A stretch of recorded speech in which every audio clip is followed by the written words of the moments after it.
పరిరక్షణ అత్యంత ప్రాధాన్యత విషయం ప్రభుత్వానికి. G20 విషయాల్లో కూడా విషయాన్ని తేటతెల్లమైంది. నరేంద్ర మోడీ గారు ప్రకృతిని తల్లితో పోల్చారు.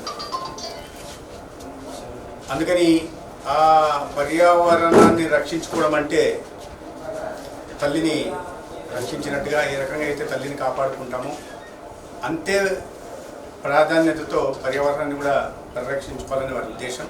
అందుకని ఏ సేవా కార్యక్రమం చేసినా కూడా సమాజానికి, రాష్ట్రాలకి, దేశానికి మంచి చేయాలనే ఉద్దేశంతో వారి సేవా కార్యక్రమాలు రచింపబడుతుంటాయి.